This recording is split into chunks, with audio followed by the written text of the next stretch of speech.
We are now going to study the topic of inflation, which is the second major topic in macroeconomics. And what you see in front of you is an image of a $100 trillion note from the Reserve Bank of Zimbabwe in the 2000s, back when Zimbabwe had hyperinflation. Now, since that time, there was a currency system change, and this sort of note is no longer an official note. But at the time it was issued, it was real. And I'm showing you this because I don't want you to think that hyperinflation is simply a historical artifact like Germany in the 1920s, which is the case everyone knows about. There is still the possibility for having hyperinflation or very high inflation in economies today. So we will study this right now. What is inflation? Inflation is a sustained increase in the general price level. Notice, when we say general price level, we don't mean an increase in a few prices, like the price of oil, let's say. What we mean is across the board, all prices for all goods and services are rising, and they're rising over an extended period of time. You see here a graph of the inflation rate in the United States since 1960, and you notice there have been some peaks, like around 1980, inflation peaked at 14%. It's hard to believe that really happened, but it did. So we will get into this topic. Now, the basic measurement of inflation is really simple. You measure the inflation rate from year t to year t plus 1 by taking a price index and subtracting the t plus 1 index value from the period t index value, and then dividing by a base number, which normally will be the PT. And the PT will normally be a standard price index like the CPI. Now, it's possible to use other price indexes. Sometimes people use the CPI, but they exclude food and energy prices. Sometimes we apply this kind of formula to understand the increase in prices of the components of the gross domestic product. And when we create an index like this, we're creating what's called a GDP deflator. Now, we'll focus on the CPI as our basis for measuring inflation.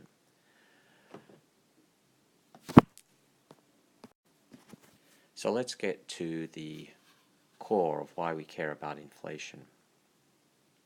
And I think we understand that inflation is harmful, but it's harmful in a lot of different ways. One way it's harmful is that it introduces noise into the price system. In a well-functioning price system, you like stable prices so that you can correctly calculate what are called relative prices. The price of an apple divided by the price of an orange is what we call a real price. It's real in the sense that it should cause real decisions about how to move consumption between apples and oranges and other things. But with inflation, there's always some uncertainty about whether the price you see is reflecting a real price or is it an artifact of inflation.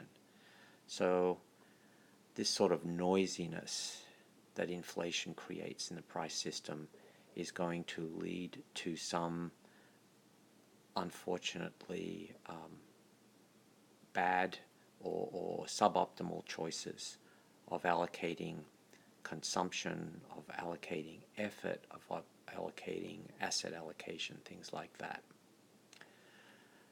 Another bad effect is that inflation has redistribution effects, and those redistribution effects are also somewhat unpredictable, since you never know exactly how high inflation will be in the future. It makes it difficult even to predict what redistribution will happen. Now, one example of redistribution is an increase in the inflation rate tends to discourage saving, because when people save, they typically put their money in a bank or some other kind of vehicle, and the increase they earn from interest is typically less than the inflation rate. So people who have saved and put their money away will find inflation eating away at the real value of their saving, which acts as a disincentive to save in the future. If I think my saving will have its value eroded by future inflation, hey, I might as well consume now instead of saving for the future. Another is, in the case of very high inflation, people find they're actually expending serious resources trying to manage large amounts of cash. People know about the notorious wheelbarrows of money to buy some groceries during the German hyperinflation of the 1920s. Well, that kind of cost can happen even during modern times. If people have to carry a lot of cash around with them, that is not a good situation. It's burdensome, it's risky, and it's inefficient. Another potential problem, especially with very high inflation, is people lose confidence in cash or regular money as the means of payment. People might even start to revert back to barter as a way to have a means of payment that keeps its value, in which the payer can always be confident the payee will accept. So during high inflation, you see people starting to use soap and diapers and real goods in lieu of cash money, because cash money can be losing its value even overnight. Another negative effect is that inflation typically makes effective taxes go up, because in most cases our taxes are not indexed for inflation. So you could be pushed into a higher tax bracket even if your real income has not increased. And finally, once a society decides it wants to undo inflation, it is painful for reasons I won't go into right now. Trying to bring an economy down from very high inflation or even moderate inflation can sometimes cause a recession. So there's just a lot of bad things about inflation. Now, I've copied two little articles here pertaining to Venezuela, which has been in the news lately for its collapsing economy. And one aspect of the collapsing economy in Venezuela has been very high inflation. Now, the first story there from 2015 is a story illustrating the inconvenience and cost of trying to operate with money in a hyperinflation world. Even the problem of carrying around thousands upon thousands of units of currency, to the point you have to fill up a backpack to take your money around with you. That's an example from the very current times, not historical times. There's another example below it. A typical response of a government during hyperinflation is to try to prevent people fleeing to use foreign money. And what they do is introduce capital controls, also called currency controls. It's a regulation that prohibits domestic residents or companies from trying to change their local money into foreign money. And that has all kinds of negative effects Here's one small example. Lufthansa is cancelling its flights to Venezuela because it doesn't think it will be allowed to convert the receipts from ticket sales back into euros. Now, Lufthansa has to pay its bills, including its oil bills, in euros. And it doesn't help a whole lot to be stuck with a lot of rapidly declining bolivars.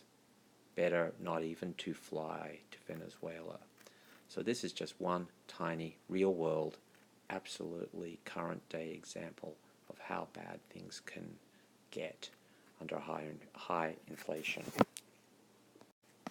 Now let's get a little bit into the theory of money. And we're aiming eventually to explain why inflation happens and why governments allow it to happen or cause it to happen. Now, the first fundamental thing to realize is that current day money, government money, is fiat money. Fiat means it is not backed by anything. No gold, no precious metals, and not even backed by a notional or theoretical way. In the case of the United States, President Nixon cut the last token nominal link between the US dollar and gold. So what this means is that technically and legally there is no backing and no limit to how much currency a central bank can create. Now this can give rise to some interesting phenomena. For example, in Germany and some other places in Europe, localities have created their own regional currencies. You see an example there in that little story. And there are a couple of reasons for it.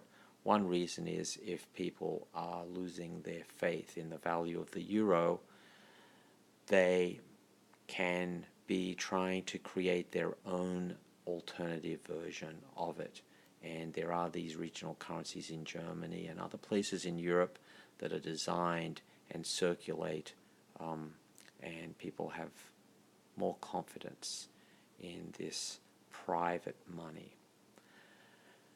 Now, there's a lot of issues legally about this, and I won't get into it except to say that typically you are not allowed, even in Germany, to create a money regionally that directly competes with the euro. It's a condition to be allowed to do it that this artificial money, this regional money, only literally circulates within a small region and doesn't leak out into the rest of the country. Now, when we talk about money, there are actually multiple definitions of money, and you see there in the little table, we work from what's called the most narrow definition of money up to what's called a broader definition of money. Now, C, currency, is, you can imagine, paper money created by the Federal Reserve and injected into the economy. We use a phrase, currency in the hands of the public. When we use the word public, what we mean is not the Federal Reserve. Now, why is it that currency held by the Federal Reserve is not money? Well, if you look at a dollar note, you'll see that technically a dollar is a liability of the Fed. It's a Fed note. It's an IOU, a promise to pay the holder of a $1 note on demand. Now, all you would get paid if you brought $1 to the Federal Reserve is a new, fresh note. But in any case, currency held by the Federal Reserve is sort of meaningless because the Federal Reserve can create as much as it wants. It's only once currency leaves the Federal Reserve and is circulating in the rest of the economy that it becomes money. So that's what that C thing is there, and that's the most narrow definition of money. Now, MB is currency plus bank reserves at the Fed. The Fed acts as banker to the banks, and banks have sort of like checking accounts at the Federal Reserve.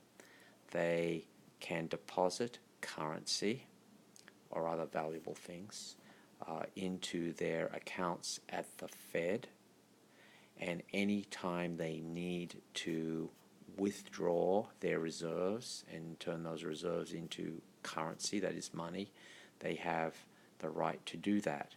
So reserves at the Fed are really as good as currency. It's currency on demand for a bank. So that's the next level up from currency, the monetary base. Now, for reasons I won't get into right now, the monetary base forms a foundation for banks to create money. And they create money by lending money to each other.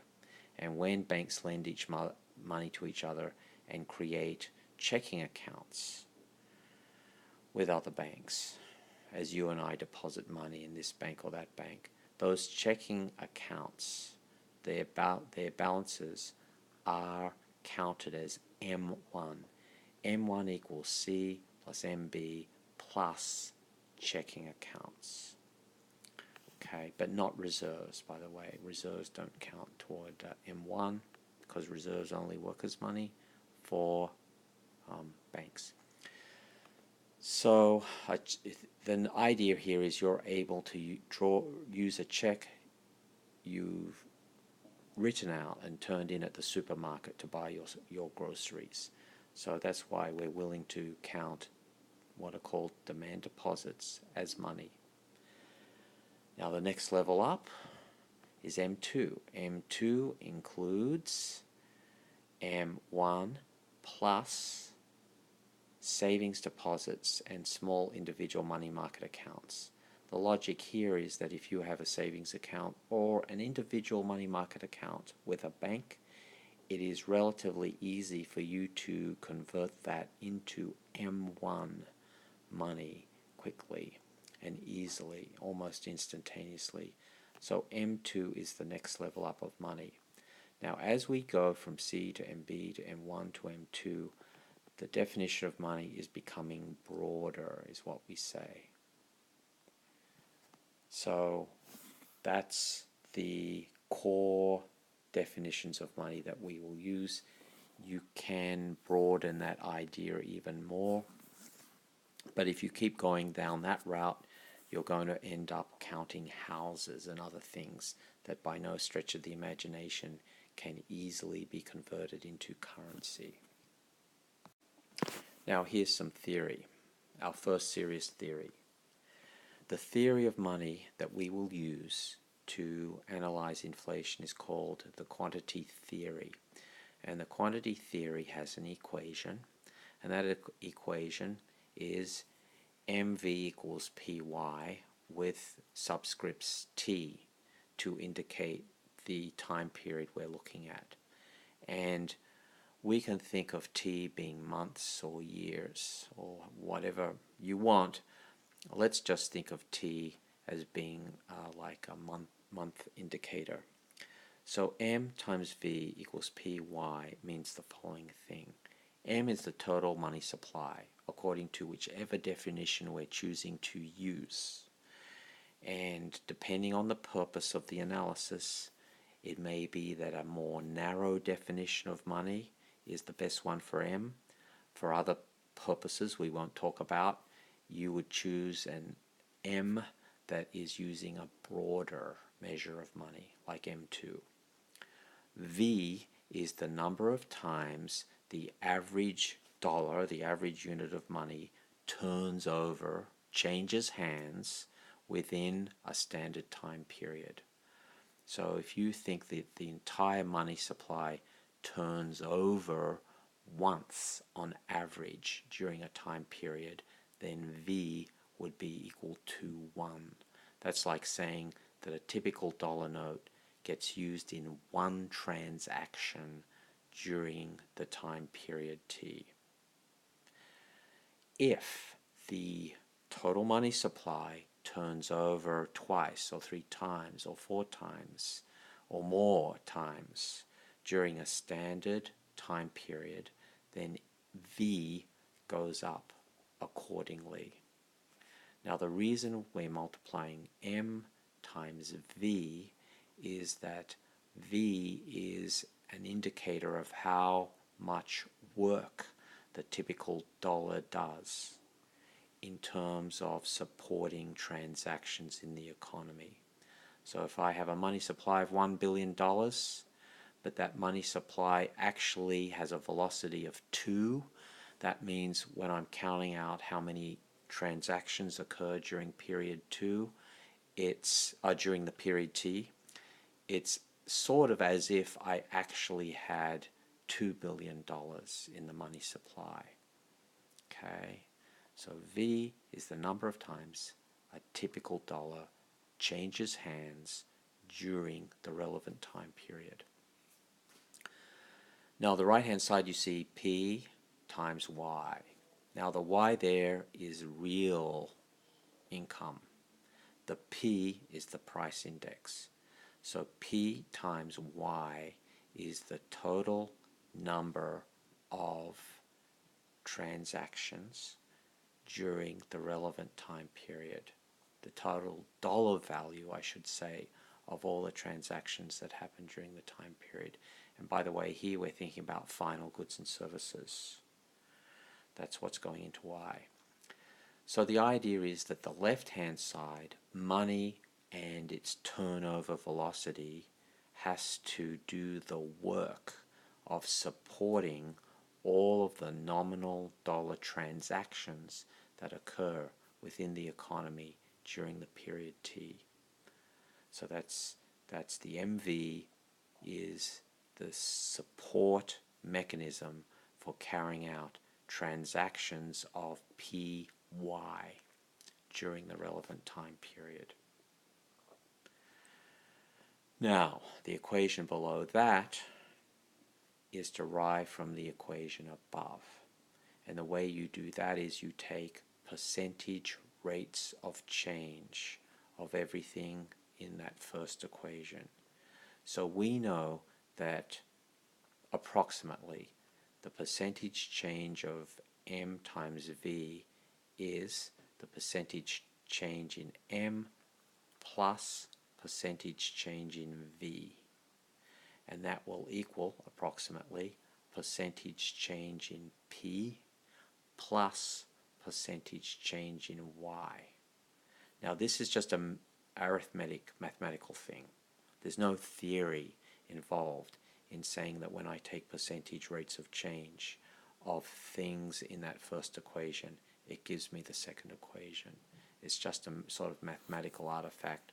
And if you want to get really picky about it, unless you're dealing with infinitesimally small changes, that equation is actually an approximation equation.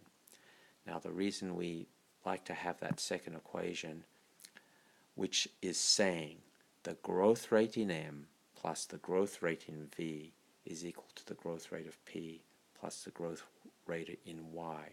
The reason we like to break the equation down like that is it's really useful, because now what we have is the rate of growth in the money supply plus the rate of growth in velocity necessarily has to equal the rate of growth in P, which is inflation, plus the rate of growth in Y, which is the real rate of growth in the economy, real rate of growth in income.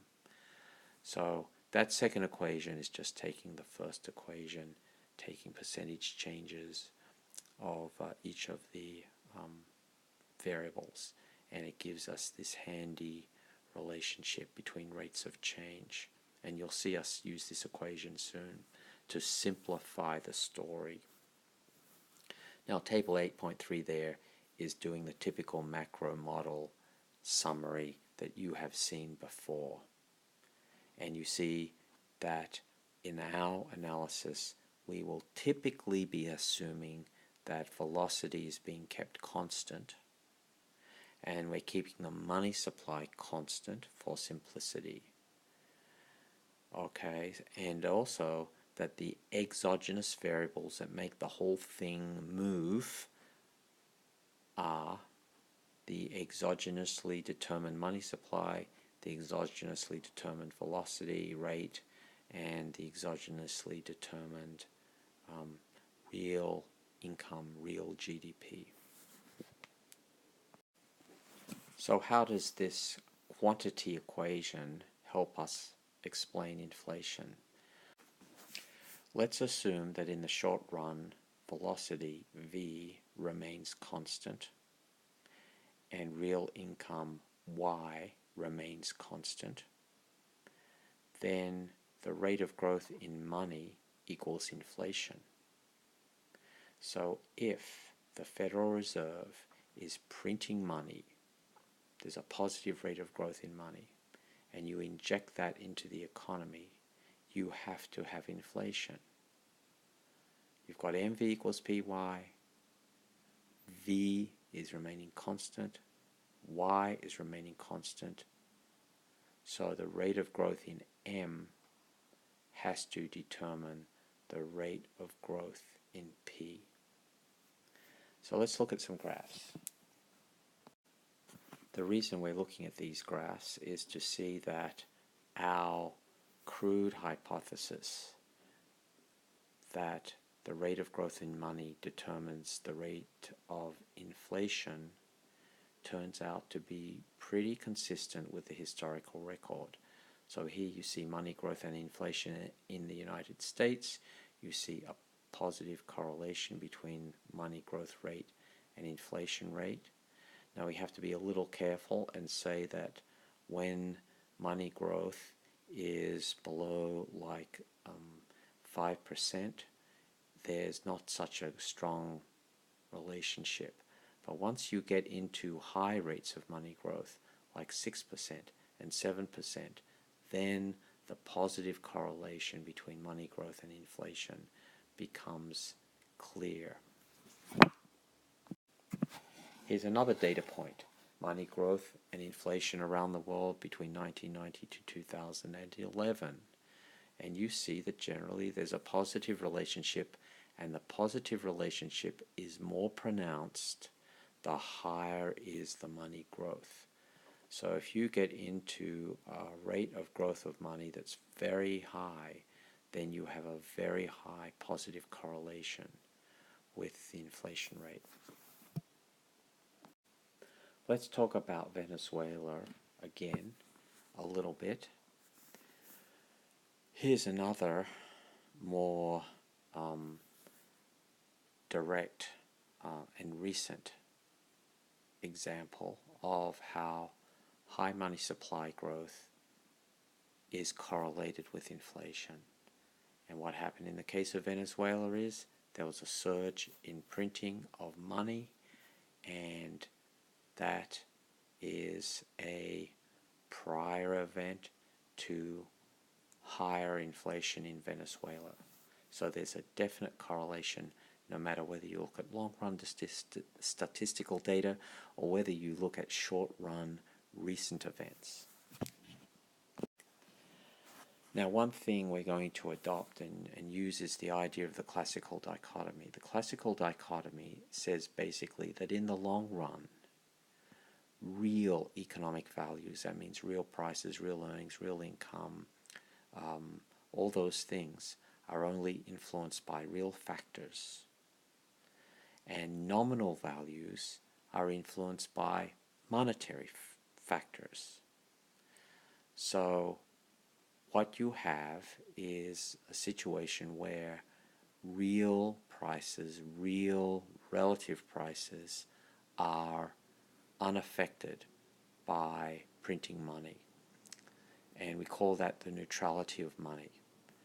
And it's true in the long run, not the short run. In the short run, monetary shocks can influence the real economy through business cycle effects. So this statement about the long-run separation between the effect of money on nominal things only and real things on real variables implies that if you have in the long run what's called a secular unemployment problem, you cannot fix that with monetary tools. If there's a long-run, very high unemployment problem, there's got to be a real economic explanation and not a case of the Fed not doing something they should with the money supply. Now in the short run it's different, but we're talking about the long run. Here's another thing to consider about inflation. It's called the Fisher equation, named after the early 20th century economist Irving Fisher. And it says that the nominal interest rate is equal to the real interest rate plus the rate of inflation. The small I is the nominal interest rate, the large R is the real interest rate, and the pi is used to mean the inflation rate.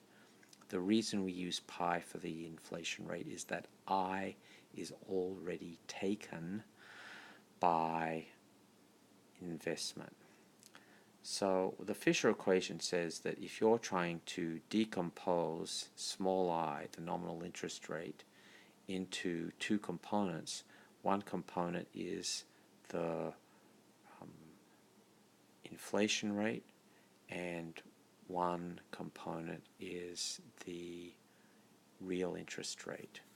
And it's easiest to explain this with an example. Let's imagine you are going to make a loan of $100 to somebody for 1 year.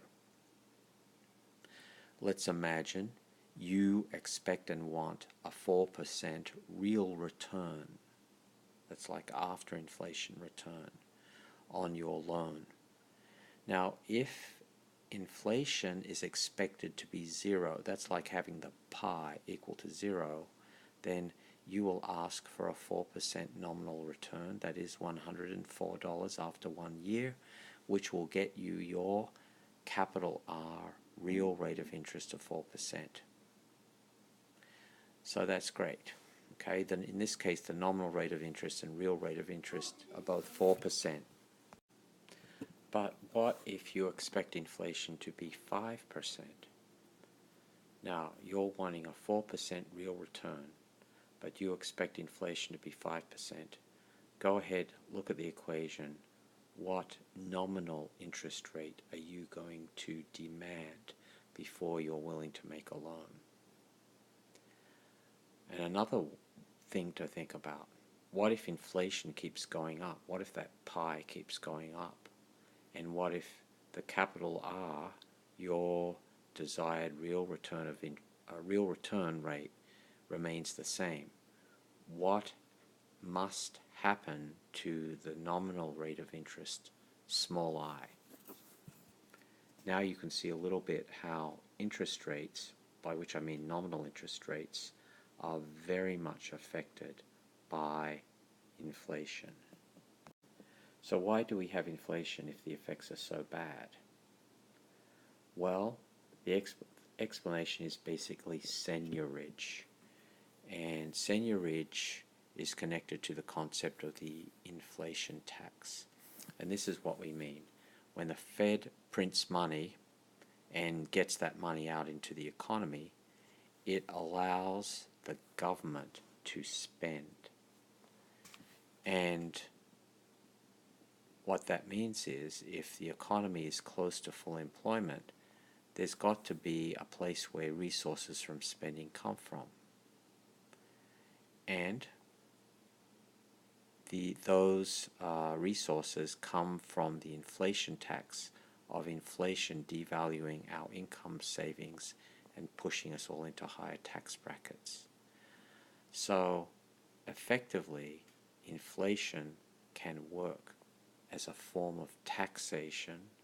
The taxation allows government to spend, but it also taxes, it takes resources from people who have found they lost value in their savings due to inflation, people whose salary is fixed in nominal terms. If there's inflation, the real value of their salary has gone down. And also, higher inflation pushes us into higher tax brackets. So the inflation tax is a very, it's being called the invisible tax because it taxes us, but not in the usual way, like the IRS does.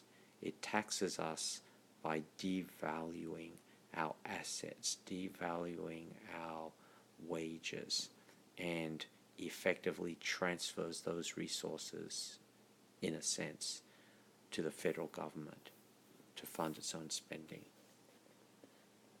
Now notice the seigniorage only works if the federal government keeps the monopoly on printing fiat money.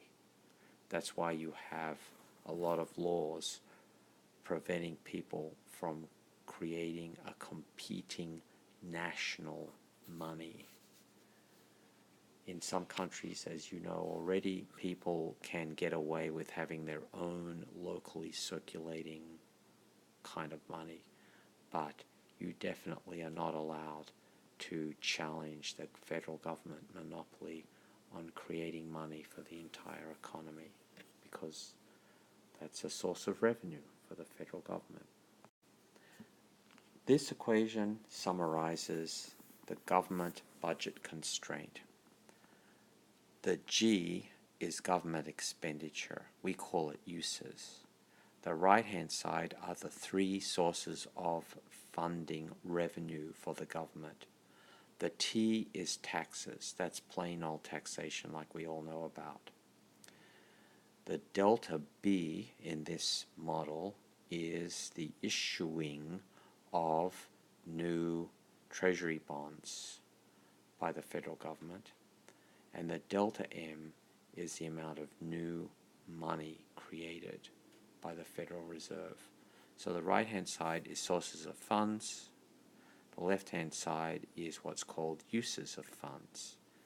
And delta M, increasing the money supply, as long as you have full employment, I should say, is a form of taxation. It's a way for government to obtain funding for its expenditures. So see you next chapter.